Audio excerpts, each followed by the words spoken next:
So if you've ever wondered what happens with the Telford Tigers in the off-season, they like to hang out with celebrities, including Boyzone, are playing in Telford Town Park. Welcome to Telford. Thanks very much. Good to be here. Now, have you ever been here before? Never. We've never been. Boyzone, hang on, let me say, Boyzone, I've never been here. We've never performed, but individually over the years, we've come by. I can remember chatting to Keith in Athena nightclub across the road when you just started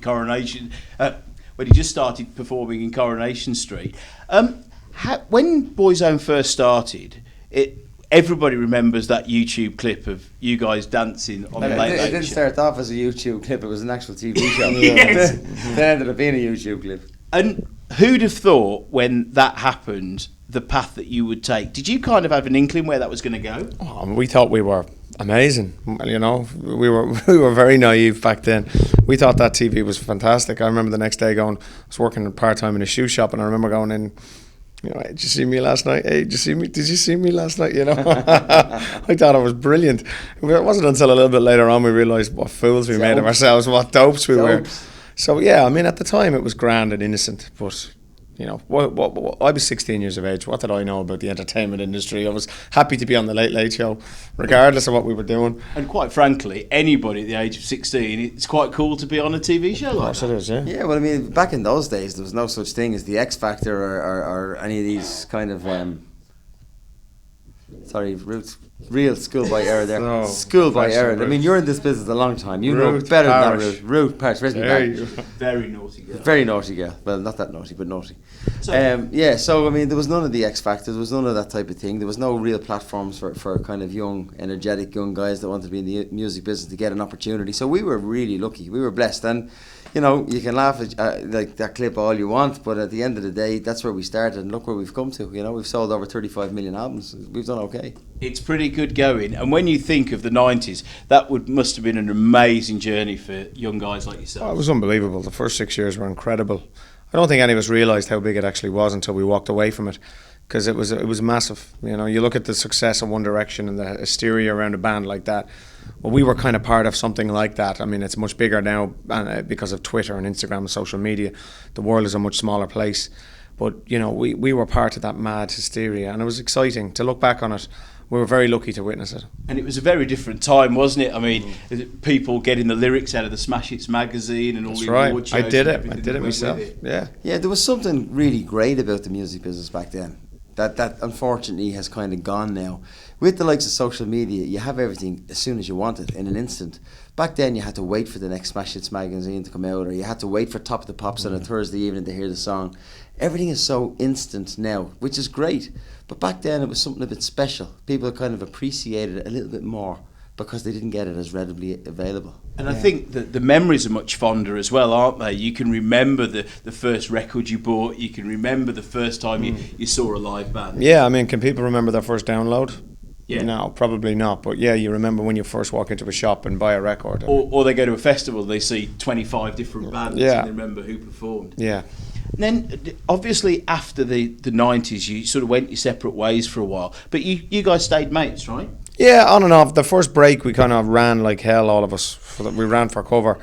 And some people then, you know, kept on in the relationships. Some of the rest of us didn't.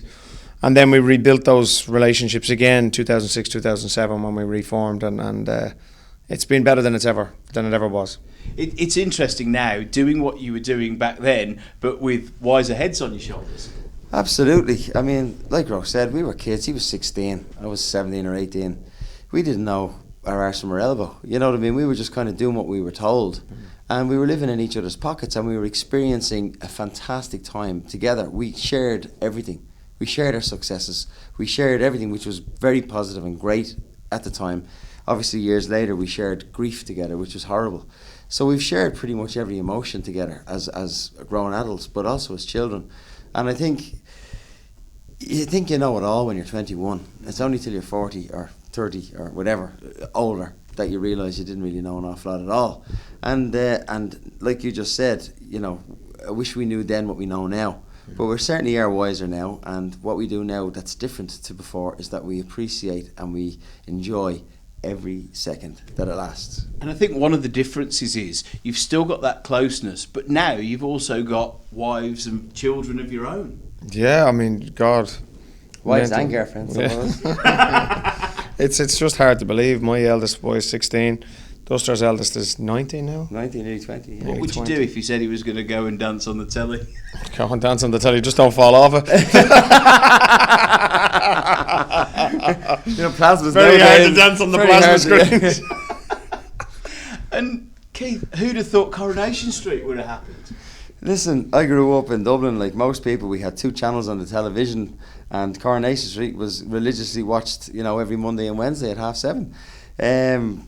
I grew up watching it in my granny's house, my mother's house, and when I ended up standing in the Rovers and working with Mike Baldwin and Fred Elliott and Ken Barlow and all these guys, it was really bizarre. It was strange, very strange, and I thank God for those opportunities and those experiences. It was amazing. And now, when you look out of your audience tonight, you're looking at some of the same people, but looking very different to how they were in the early 90s. Oh, that's very important to Boyzone. A lot of our fans have grown up and they've had kids and they've brought their kids along to the concerts and educated them about us through those shows, etc. And, we recognise the faces and, we know their names and, it's always been very personable with us. We'd meet them in all different situations. And now you're looking at families because they're bringing their kids along. But that's it. You've got, like, as Shane puts it, we've got a tri-nation. We've got kids, we've got parents, and we've got grandparents, and they're all coming to see us, and they all enjoy the show. And we're very aware of who's in the audience. So we're very aware on stage as to the performance that we put on, with the songs that we choose to sing.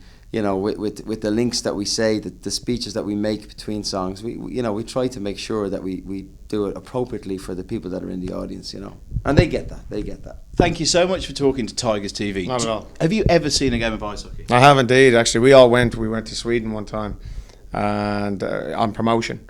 And we went to one of the games there. It was unbelievable. It was You kill each other. Literally, you need to know how to box. Yeah, whatever ice skating, you need to know how to box. That's one thing I've learned from ice hockey. It is quite a sight, and we've got a quick presentation for you, gentlemen. So you're now. I can't believe it's 22. 22 is my lucky number. I don't believe you. That's so cool. These are actually like jerseys we used to wear on stage. I think we wore orange ice hockey jerseys. You wouldn't have a small on you, would you? So if that'll fit the whole family. Thanks very much. that looks good. That's So class. I believe it's 22. It's the day my son was born. It's my lucky number. It's there fantastic. you go. Very 22. cool. Thanks very much. So in September, should we be looking forward to you donning your kit and skating out? Absolutely, baby. Absolutely. Very I'm going to cool. wear that with pride. Up the Tigers. There you go. Cheers. Thank you very Thanks much a for lot. joining us. Have a great gig tonight. Thanks, man. Cheers, guys. Cheers.